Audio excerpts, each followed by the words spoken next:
কি দোষ ছিল ওই 7 বৎসরের রামিসার? ওর কি দোষ ছিল? ওর কি অপরাধ ছিল? এই এই নিষ্ঠুর পৃথিবীতে জন্ম নেওয়াটা, আল্লাহ ওরে পৃথিবীতে পাঠাইছিল এটাই কি ওর অন্যায় ছিল? এটাই ওর দোষ ছিল? মাত্র 7 বছরের একটা বাচ্চা দুনিয়ার কি বা দেখেছে, কি বা বুঝে বলেন? আজকে দেখেন, নিজের বাসায় বাচ্চাটা সেভ না, নিজের বাসায় বাচ্চাটা সেভ না।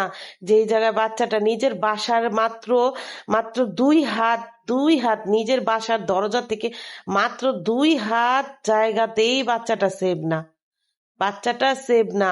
ওই 2 হাত জায়গার থেকে বাচ্চাটাকে টেনে ঘরের ভিতরে নিয়ে এভাবে বাচ্চাটাকে মারছে। আমি ঘুমাতে পারছি না, আমি চোখ বন্ধ করতে পারছি না, আমার চোখের সামনে ভাইসে আসতেছে।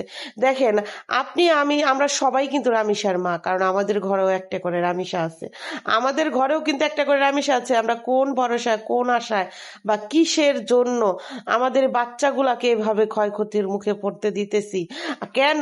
এই কারণ কি জানেন? কারণ ধর্ষকরা সাহস পেয়ে গেছে যে ধর্ষণের তো কোনো বিচার হয় না, শুধু কয়েকদিন আন্দোলন হয়, কয়েকদিন মানে সবার মুখে মুখে থাকে, তারপরে কি হয়, আবার কোনো টপিকে তারা, অন্য কোনো টপিকে তারা ব্যস্ত হয়ে যায়, ভুলে যায় আসিয়া রামিসা তাদের মতো ধর্ষণকারীদের বিচারের কথা। এজন্যই কিন্তু বারবার বারবার বারবার এই ঘটনাগুলো ঘটে।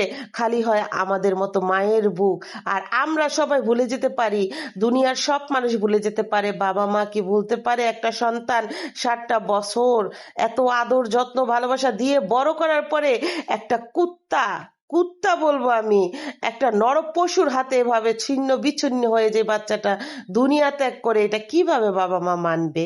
স্বাভাবিক মৃত্যুই তো মানা যায় না একটা সন্তান, এতদিন পালার পরে একটা সন্তান যখন নাকি মারা যায়, স্বাভাবিক মৃত্যুই তো মানা যায় না। আর এভাবে কুত্তার মতো, কুত্তাদের হাতে যে বাচ্চাগুলা এভাবে দর্শন হয়ে মারা যায়, কিভাবে সহ্য করি, কিভাবে আমরা সহ্য করবো এগুলা? আসুন, আমরা আমাদের বাচ্চাগুলার কত সেভ রাখবো বলেন, কত সেভে রাখবো, যে বাচ্চাটা দরজার সামনে থেকেও সেভ না। আর এই দর্শনগুলাকে আমরাই আবার লাই দেই জানেন, আইনের আওতায় দেওয়া হয়, কিন্তু দিলে কি হইব, আইনে আবার তাদের বিরুদ্ধে উকিল দাঁড়ায়। আচ্ছা, আমি বুঝি না এই উকিলগো কি, এই যে অনন্ত জলিল একটা কথা বলছে যে ওদের কি মা বোন নাই, ওদের কি বাচ্চা নাই, ওরা কিভাবে একটা ধর্ষকের মানে ধর্ষণকারীর পক্ষে দাঁড়ায়? উকিলগুলা ধর্ষণকারীর পক্ষে কিভাবে দাঁড়ায়? আমার ভালো লাগে না, আমি যে কিভাবে কথা বলবো, কিভাবে শুরু করব, কি বলতেছি আমি নিজেও জানি না। আজকে আমি কোনো রেসিপি দিচ্ছি না, আজকে রান্নার সাথে সাথে আপনাদের সাথে এই কথাগুলো একটু শেয়ার করব। আমার মেয়ে, হ্যাঁ, আমার 6 বছরের মেয়ে, আমার মেয়েটা এরকমই, ছোটবেলা থেকে আমি হাত ধরে বাইরে যাই, আবার হাত ধরে ঘরে ঢুকাই, আমি এক এক সেকেন্ডের জন্য চোখের আড়াল করি না। আচ্ছা, এত সেফ থাকার পরেও, এত কিছু করার পরে রামিসার মা কি করছে? রামিসার মা তো বাচ্চাটাকে ছেড়ে দেয়নি, তার ঘরের ভিতরেই তো বাচ্চাটা ছিল, বাচ্চাটা তো বাইরে একা একা যায় নাই, বাচ্চাটা তো ঘরের ভিতরেই ছিল, ঘরের দরজার সামনেই ছিল। কি হয়ে গেল বাচ্চাটার সাথে? কি হয়ে গেল বাচ্চাটার সাথে? আহা, মেরে ফেলছে তো মেরে ফেলছে, কিভাবে টুকরা টুকরা করছে! আল্লাহ, তুমি তুমি কোথায় বসে এগুলা দেখো? এই দর্শনকারীর বিচার প্রকাশ্যে হোক। সৌদি আরবে, আরব কান্ট্রি গুলাতে যখন নাকি দর্শনকারীর বিচার প্রকাশ্যে হইতেছে, প্রকাশ্যে হয়ে যাইতেছে, তখন কিন্তু একটা অপরাধ করতে তারা ভয় পায়। ঠিক আছে? তো বাংলাদেশে এমন একটা একটা যদি একটা প্রমাণ দিত, বা একজনকে এভাবে প্রকাশ্যে প্রকাশ্যে হইলে ফাঁসি দিত, আর নাহলে প্রকাশ্যে ওরা টুকরা টুকরা করতো, তাইলে হয়তো আরো দর্শনকারীরা ভিতরে ভিতরে ভিতরে ভিতরে আরো দর্শনকারীরা ভিতরে ভিতরে ভয়ে তারা এই অপরাধ থেকে বিরত থাকতো। বাচ্চাদের দিকে, বাচ্চাদের দর্শন করা তো দূরের কথা, বাচ্চাদের তাকাতেও ওরা ভয় পাইতো, তাকাতেও ভয় পাইতো। কেন আপনারা প্রশাসনের লোকেরা, কেন আপনারা এই ডিসিশন করেন না? আর নয়তো আপনারা জনগণের হাতে ছেড়ে দেন, আমাদের মতো রামিসার মাদের হাতে ছেড়ে দেন, আমাদের মতো মায়েদের হাতে ছেড়ে দেন। টুকরা টুকরা করবো ওরে, ওরে ওরে এমন টুকরা করব যে ওরে দেখা, ওরে দেখা বাকি দর্শনকারীরা ভয়ে কোনো বাচ্চাদের দিকে তাকাইতেই পারবে না, কোনো বাচ্চাদের দিকে তাকাইতেই পারবে না। ফুলের মতো বাচ্চাগুলা, তোরা কি পাস, তোরা কি পাস এই বাচ্চাগুলারে দর্শন কইরা? কি আছে এই বাচ্চাগুলার ভিতরে? তোরা একজন মানে কি বলবো, বয়স্ক একটা একটা ম্যাচুইট একটা মেয়ের সাথে বা ম্যাচুইট একটা ছেলে যখন শারীরিক সম্পর্ক করে, আমি এখন ডাইরেক্টই বললাম, যেই একটা মানে ফিলিংস, এই বাচ্চাটার ভিতরে কি আছে, এই বাচ্চাটার ভিতরে কি আছে বল। তোরে পাইলে আমি, তোরে পাইলে যে কি করতাম। আমার আমার এত খারাপ লাগতেছে, আমার এত খারাপ লাগতেছে।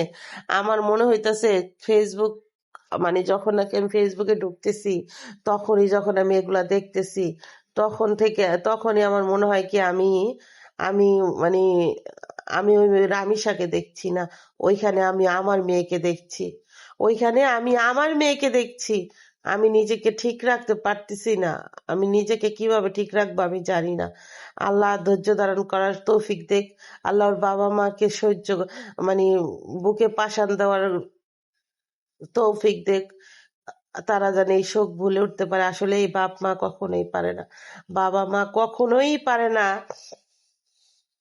আর স্বাভাবিক মৃত্যুই পারে না। আর যেই জায়গায় বাচ্চাটাকে এভাবে খণ্ড বিখণ্ড করে, সুস্থ সবল বাচ্চাটাকে মা ব্রাশ দিছে হাতে, মা দাঁত ব্রাশ করো স্কুলে যাবা, মা দাঁত ব্রাশ হইছে, আসো তোমাকে খাইয়ে দেই, খাইয়ে স্কুলের জন্য রেডি করি, সেই মা তো আর কথা বলে না, সেই মা তো নাই, সেই মা তো মা বাইরে দিয়ে দরজা নক করতেছে, আর ভিতরে বাচ্চার সাথে বাচ্চাটাকে দর্শন করা হচ্ছে, বাচ্চাটাকে জবাই করা হচ্ছে।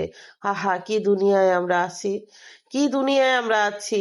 রামিসা মা, তোমার জন্য একটা কথা, আমি জানি না আল্লাহ আমার এই কথাটা তোমার কান পর্যন্ত পৌঁছাবে কিনা।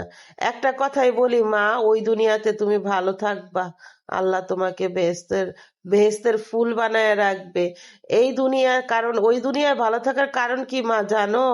কারণ এই দুনিয়ার মতো নরপশু নাই ওই দুনিয়াতে, নরপশুরা নাই ওই দুনিয়াতে। ওই দুনিয়াতে তুমি বেহেশতের ফুল বানায় আল্লাহ রেখে দিবে তোমাকে, জান্নাতুল ফেরদাউসে তোমাকে আল্লাহ বেহেশতের ফুল বানায় রাখবে। এই দুনিয়ার নিষ্ঠুরতার কাছে, এই দুনিয়ার পাষণ্ডর কাছে তুমি হার মেনে তুমি ওই দুনিয়াতে বেহেশতের ফুল হয়ে থেকে যেও মা। আর এই দুনিয়ার পাষণ্ড নরপশুদের হাত থেকে আল্লাহ প্রত্যেকটা বাচ্চাদের আল্লাহ রক্ষা করেন।